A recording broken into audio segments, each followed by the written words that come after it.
folks, and welcome to the SEV Leadership and Business Solutions webcast. My name is Paul Raggio. And I'm Lisa Raggio, and we are happy to be here today, tomorrow, and in the future to help you find your way. And we're so proud to be partnering with The Signal to be bringing you regular conversations with business and organizational leaders to help you as well. Today, we are so excited because we're able to have Brian Koegle, who is a partner in the Employment and Labor Law Department of Poole Shaffery and Koegle, join us. And there's going to be some rich conversation here. You're going to learn a lot. It's going to help you. And we get to hear about Brian and his why and his passion for his business. Before that, Paul has an announcement. We have a great offer for you. We do a business health checkup. We'll send you a questionnaire, and depending on the questionnaire we send, it could have anywhere from 60 to 100 questions, but it really does help you go through your entire business, from your vision, your mission, to your financials, to your unique selling proposition, your teamship, even your marketing and how you do that. And then we collect back the questionnaire, and then we'll spend about 60 to 90 minutes with you and just giving you some business practices that you may be able to incorporate into your company. And it's complimentary. It doesn't cost you a thing. So this is something you ought to take advantage of. Excellent. So I am very happy to be reading the bio of Brian, and so I'm going to share it with you right now. Brian, with a focus on labor and law employment, Brian provides counsel to employers across various industries regarding hiring practices, employment contracts, wage and hour issues, compensation, discipline, and termination matters. He represents employers in mediation, arbitration, litigation, defending a wide range of employment discrimination and fair employment practice cases. He also assists employers in the design, drafting, modification, and implementation of personnel policies, procedures, and employee handbooks, and conducts personnel policy audits.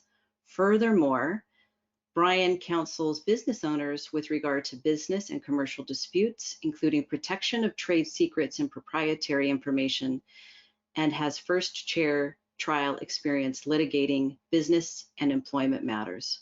Brian is a frequent writer and speaker, and we have been guests on many of his programs, and we know how well he educates his listeners. He does that on a variety of labor and employment related matters, and is a member of the labor and employment sections of the California State Bar and the Los Angeles County Bar Association, and serves as an associate fellow in the Litigation Council of America. He has been recognized by Super Lawyers Los Angeles magazine each year between 2010 and 2017, in which he received the Rising Star Award 2010 to 2015, and 2016-17 was recognized as a super lawyer. And with that, we welcome Brian Koegle. Wonderful. Thank you, Lisa. Thank you, Paul. Appreciate you guys having me. Well, we are thrilled that you are here. And as you know, we always start with why, Paul and I. So we want to start with you with why. Why do you do what you do? And share that with our listeners. And you know, I appreciate that, because all too often people listen to the bio and they listen through it and they go, okay, so now tell me what you really do. And that's where you really do get a chance to go to your why. And my why boils down to one word that I have here on my monitor in the office, in my home office, as well as up on the wall in my bedroom, which is legacy. What is the legacy that you're going to leave? And I've got a two-part legacy that I focus on every morning when I wake up and I am preparing for my day. I've got the legacy from a professional standpoint and a legacy from a personal standpoint. And being able to balance those two is, I think, what has brought success to what I do and everything that I do every day. On the professional end of things, I am a local boy. I grew up in Santa Clarita. I'm a product of local schools, community college here before I went away to the Ohio State University. As everybody knows, I'm a proud Buckeye.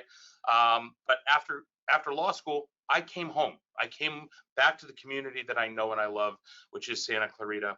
And an opportunity for me to grow and develop in the community where I was raised was very, very important to what was part of my legacy. I want to leave this community better than where I came into it. Not that Santa Clarita wasn't just a fantastic place, but we have done so much from a community standpoint through our firm, not just participating in local nonprofit events, not just providing pro bono services to those who are in need of service that couldn't otherwise afford it, not just in the other things that we do to build the business community and educate and advocate for them across the board, but rather actually being in the weeds, trying to solve problems, trying to fix or resolve disputes before they become horrifically expensive. The way that I approach my practice has always been very pragmatic in nature. I'll tell you the best case and worst case scenarios, because guess what? Your business has to know that data before you can make a fully informed decision. So my legacy, I hope that when I'm finished with my career and I hang up the blue suit, it's going to be that I affected businesses, I gave back to my community, and I created a legacy that others within my firm and within my community will be able to follow. And then on the flip side of things, I've got 3 beautiful daughters.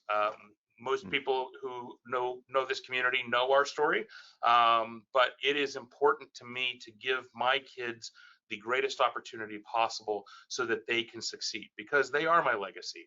And although they're daughters and they're very much looking forward to marrying a man with a last name that can be pronounced, because nobody can ever pronounce Koegle, I will share with you that I invest a lot of time, a lot of energy, a lot of effort into my kids, because that is my personal legacy. Somebody made a joke about it one time. They said, I don't understand how this morning we saw you doing a presentation, and now this afternoon you're at your daughter's volleyball game handing out snacks and stuff like that. And it's like, look, there are 24 hours in a day. We all have the same 24 hours. How you choose to spend those 24 hours is a key element to your legacy. So this is, I'm just going to start off by saying this is one of the best business tips and leadership tips that we can provide our audience, is this clarity that you have between the purpose you're in business and the alignment with your personal life. We spend a lot of time with clients just trying to draw that alignment, that you have a business for a reason, and the business is to support your personal life and the growth in your personal life. And so always being in touch with that becomes really, really important, because it's just like what you did, Brian, it's projected. And when you're able to project something like that, you attract people to what you're doing, whether it's business, whether it's personal life, whether it's coaching your daughters in some type of league sport or anything else. It just becomes essential. So, boy, that was just a powerful opening from you for our audience to listen to and mirror, is really draw that clarity, do some work on yourself, looking at what is really important to me and how can we sustain some of this. Yeah, and also inspiring. I'll just dovetail on that, inspiring. Brian, what it is that you described has so much to do with integrative leadership. And we talk about this a lot too, that gone are the days that you walk into your work site, you put on that work hat, and then you're the work person, and then you come home and you take it off. No, it's all one. And really where we thrive as leaders is when we integrate all those different parts into our life, and we build our teams to do the same thing. That's right. Well, and what I sell to my team members here in the office is a quote by Simon Sinek that I actually have here on a sticky note as well. Leadership is a choice, not a rank, right? You don't have to have your name on the door. You don't have to be the man who knows everybody. You get to make small decisions every day to show leadership opportunities. And I mean, listen, there was a time when my name wasn't on the door. There was a time when I was a very young attorney, but it was one of those things that I always strive to accomplish, which was everywhere you go, if you can leave the room a better place than when you walked into it, you have recognized a level of success at leadership. Excellent. Mm-hmm. So I want to share a story. So I had a business unit I was running and had 2,000 employees. We were operating in 41 states. And we often looked to contract in California. We were doing a lot of critical infrastructure security. So we provided security for Shasta Dam and Keswick Dam. But it was always on our radar, is this really where we want to contract in California? Because the labor litigation here is so prevalent. And I'll just share with you, we were sued a number of times for what I thought were specious lawsuits. However, it was important for me to get past my righteousness and from a business decision settle. And so if you could describe some of that, because a lot of, we've talked to some that, they aren't as concerned about the litigation and they get into this righteous mode. Well, it's wrong, whatever they've done. And we've often commented, I want you to look at the overall risk to your company if you don't settle and what that means. So, and I know we've heard you in the past, you've got some great thoughts on this, and it would be really instructive to share to the audience. Sure. And listen, one of the things that I've learned over a 20-year career is everyone has a different risk tolerance. There are some people who are just straight up, damn the torpedoes, right? They want to fight on the basis of righteous indignation. They want to say $1 million for defense, not a penny for settlement. And I've worked with clients like that. I'll tell you, it makes my life very, very difficult, right? Because practically speaking, we work and live in a state that is notorious for being pro-plaintiff, pro-employee. So the likelihood of you, as a business owner at least, emerging unscathed from a litigation is extraordinarily low. And so just as you said so eloquently, Paul, most times this comes down to a business decision. At what pain point do we stand back and say, it is not worth our time, our energy, our focus, our devotion to litigate? And all too often, I would say probably 92 to 93% of the cases, the statement to the client is, you need to focus on running your business, especially as we're beginning to emerge out of a worldwide pandemic where every business was affected. Some good, not many good, but most of us suffered during this time period because there was so much uncertainty. You need to focus on getting the train back on the tracks. You don't need to focus on answering interrogatories, appearing for depositions, sitting through an all-day mediation. You need to do what you do best. So let me get you back to that. And how do we get between point A and point B so that you can do that as quickly and practically as possible? Now, Paul, I'll also share with you, there are folks on the other end of the spectrum who they come in the door and it's just, oh my goodness, the sky is falling. This is a disaster. We're going to have to close our doors. And this is just the worst thing that's ever happened. Please save us. Well, those type of things, then my psychology degree comes into play. And it's like, hold on, take a breath. Now let's talk about this. We have some things to play with. You're not coming to the table without any leverage. You're not coming to the table without any benefits. Now that you're here in my office, now we can talk strategy and we can look at the best way to get you out for the most reasonable price from a litigation standpoint when we're mitigating there. But again, my favorite thing though, Paul, is trying to keep people out of trouble. Yes, we litigate when there are problems, but for the most part, if people spend the ounce of prevention and pick up the phone and call your HR professional, right? Call your attorney before you make these critical decisions. You can then have a fully informed scope of what your potential risk is so that you can then gauge, based upon your own individual risk tolerance, how you want to move forward. Wise advice. Always better return on your energy to be proactive. And we're certainly encouraging our clients to do that, to have these conversations now as they think through also with the return to the office, COVID now being under, fear of COVID being a part of the ADA. We were on a call this morning where we heard that from Selena Thomas on the Business Alliance call. Question for you, there's so much that we could ask you in regards to COVID. What comes top of mind, because you were talking about psychology, you were talking about your team and leadership.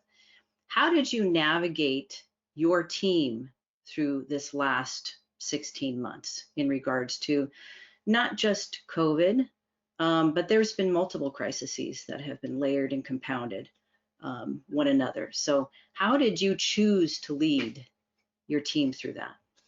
Well, and the interesting thing is COVID presented a unique opportunity, right? One that none of us had ever lived through before in our generational lives, where we were thrust into an area of uncertainty. But really, I think that's where you see leadership shake out. So I will tell you, internally, communication was key. staying in front of your team, letting them know what's going on, letting them know what you're thinking was an essential part of being able to make sure that we pulled the fear out of it. The second part of it was we were incredibly flexible. We have the luxury of being in an industry that allows people to work more remotely if they needed to.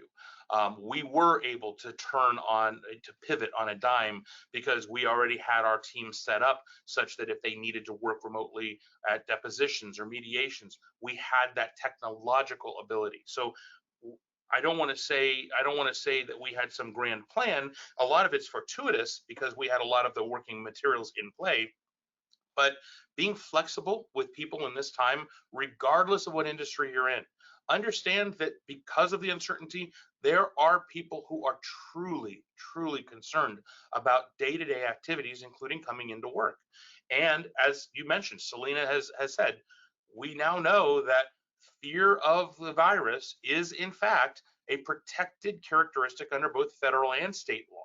So we have to make sure that we're now balancing that risk threshold that I was talking about earlier, because if you're not going to be considerate, if you're not going to accommodate, if you're not going to interact with your team members, now you've exposed yourself to legal liability. So, I mean, listen, communication is the number one issue, but being accommodating and understanding that we are in a new era is another. But then the third one is, and it is kind of dovetails on both of them, which is set expectations.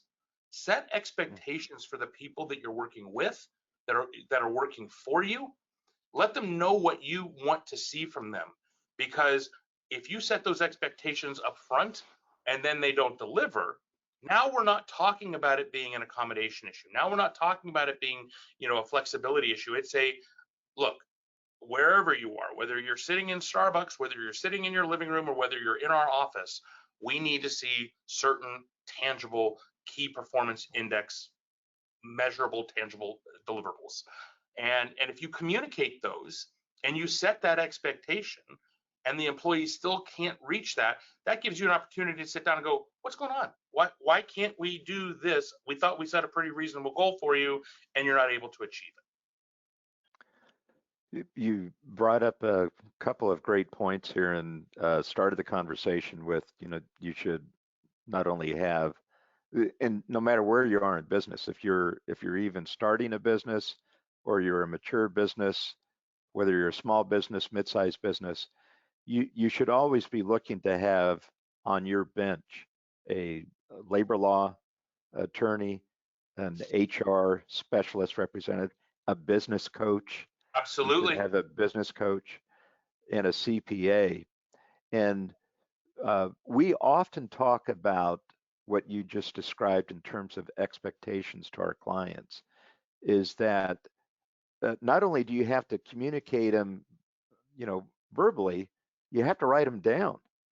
You should be writing these standards or rules down, and then you have to enforce them. You can't just have the rule without enforcement, because that will create problems in itself. So making sure that your expectations on, for example, how to operate in a virtual environment. How are we going to do that? What are the expectations of the employer? What are the expectations of the employee? What is the expected outcome of whatever the work day or the work activity is going to be? All that should be described and it should be documented so there's clarity in how the work environment is going to be performed. And so, I mean, those are just great things that you bring out, Brian. And this is something we've had a conversation with Selena on the same thing. How do you do this? I mean, and especially when you are starting a business, a lot of people don't want to make the investment in these other talented external resources that should be on your bench. And to me, they're essential elements. And Paul, I couldn't have said it better, but I will tack on one other professional on your team is an insurance broker, somebody who actually understands your business and who can help you measure and temper your risk. So, and again, the problem that we face, especially with young businesses more than anyone, right, is they're focused on just keeping their doors open one more day. They just want to keep their head above water. And, the struggle is real. The problem becomes, the businesses that you see that are successful, that grow, that thrive, they do make those investments very early in the process, right? It is not just one of their 3-year, 5-year, 10-year goals. It's their 3-month goal to make sure that they have all of their insurances lined up properly and have proper coverage, and that they've spoken to competent legal counsel to make sure that their policies and procedures are laid out in a consistent manner with the law, to ensure that they're not just walking directly into the bear trap, to make sure that they know what the perilous track ahead is going to look like. These are the types of things, though, that I stand back and I tell people all the time. I say, look, if you're going to take out a loan to open up your business, first of all, you need to gauge your own risk tolerance there. But if you're going to take out a loan, make sure you take out something that's going to help you cover your professional services for the first year. Don't cut yourself short on that. And all too often, it's really hard because they're like, well, we want to ask for the least amount of money because we don't want to have to pay it back because we're paying interest on it. Look, guys, that's fantastic. But it's one thing not to take the money out and not have to pay a small amount of interest. It's a whole other thing that you may not be around to pay back that loan. And then you may be personally liable for it. So I don't know. There are elements of, I believe truly in not being penny wise or pound foolish, and investing in trusting in yourself and betting on yourself to succeed, but having the right people around you to make sure that happens. Yeah. Always. Brian, what do you do to feed your leadership muscle? So it sounds like this is an area that you embrace. And what is it that you do to feed that, whether it's in books, education, podcasts? How do you feed your leadership muscle? A, B, C, D, and E. Yeah, everything. I will have to say those who can do, right? And I think that leadership is not an exact science. It is an art. I do think that you have to practice your art. And if you're not practicing it in every element of your life, you're doing yourself a disservice, and you're really limiting your growth. And what I mean by that is, look, you don't just have to be a leader in the workplace. You don't just have to be a leader on a volunteer nonprofit board. You can be a leader at home, right? Setting examples for your kids or for nieces or nephews or for your little sister, whomever. You can set a leadership example at any turn. And then taking opportunities when they come to you, recognizing it's going to be hard, right? They always say when you need to get something done, you ask the busy person, right? Well, I'm the busy person, and unfortunately, I get asked a lot to help out with nonprofit or community or business events, and I love it because that means that people trust in the deliverables. They know that I'm going to take a leadership role, and leadership means saying yes to something that might otherwise make you uncomfortable. But as for flexing the muscles, I read a ton of books. Just finished Atomic Habits for the second time. There are certain books in life that I think that if you don't read them at least 3 or 4 times, you're not getting enough out of it. Simon Sinek, obviously, you focus a lot on the why. I have read, I think, every one of his books front to back 3 times at this point. I am a believer. I am an apostle of Simon's because he has it right. And I think he's got the mentality and the psychology of human nature better than most out there. One of my other favorite authors, obviously, is Brene Brown. I think Brene has her finger on the pulse of things. And then if you've never watched it, those of you who are listening to this podcast, obviously make sure you're listening to Paul and Lisa's. But after that, there is a great podcast where Simon Sinek interviews Brene Brown, and they just have a great time. It was probably one of the best hour and 15-minute leadership podcasts I've ever listened to. Was that on his podcast or her podcast? That was on his podcast. Yeah. So okay. he was interviewing her on that one. Excellent. Thank you. Boy, you've checked off my list of who I'm inspired by and listened to. And I have to say, though, I've never heard Simon Sinek referred to as an apostle. So I just wrote that down. I'm an apostle of Simon's. Oh, okay. I'm his apostle. Yes. Yes. I love that. Duly noted. Proselytizing the message. I love it. I love it. Well, one of the most important things that Simon Sinek will talk about is also purpose. And the purpose that you're in business, being able to define it. You certainly did a great job at the opening of this webcast about defining your why, which really leads to your purpose and the purpose that you're in the business. So we quote from him an awful lot, and certainly agree that he's one of the contemporary thought leaders when it comes to leadership. And we see such, we've seen, Brian, and I know we're getting close to the ending of this, but would really like your thoughts on just what we perceive to be a void in leadership and leadership traits or attributes within society at large. And also importantly, we certainly want to focus on the Santa Clarita Valley and what we can do to help instill better leadership, not only in the elder generation, but and the young generation too that's coming up. Just get some thoughts on that. Well, first of all, I don't think it's a dearth of the characteristics or the traits of leadership. I just think that we've done a poor job generationally of training people and focusing on that as a key skill. From an education standpoint, I'm not a huge fan of how public education handles training kids up. I think we're losing a lot of the practical skills that need to be trained, one of which is leadership. And but you look at it and there are opportunities, right? Students can step up and do student government. Here in the Santa Clarita Valley, we've done a great job. I mean, listen, what got me involved in local events was the Junior Chamber of Commerce. At that time, we were the Santa Clarita Valley JCs. When I came back and started my professional career here, I joined the JCs right out of the gate, and I, again, got involved. I was the vice president of marketing, vice president of government affairs, and I went to every possible leadership training that I could with them.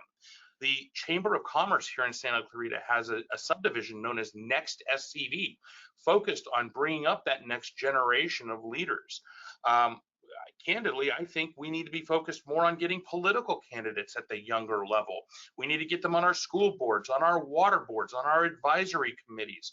We need to get people who just simply are willing to step up, to learn what it is to be a leader in this community.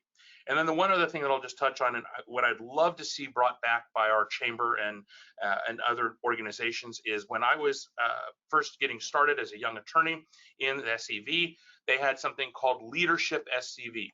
It was a full day, 1 day per month for 9 months.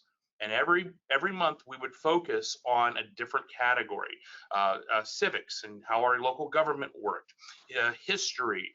1 day was the legal. We went to the courthouse and everybody got to see the courthouse. I'm like, yeah, I've been here, done that.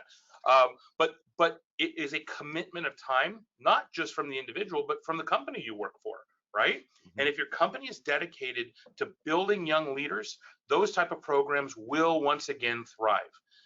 The character traits are there, Paul. I truly believe it. We just have to seek them out. We have to foster them, and we have to tell people it's a good thing to step up and take risks and be a leader in our communities today.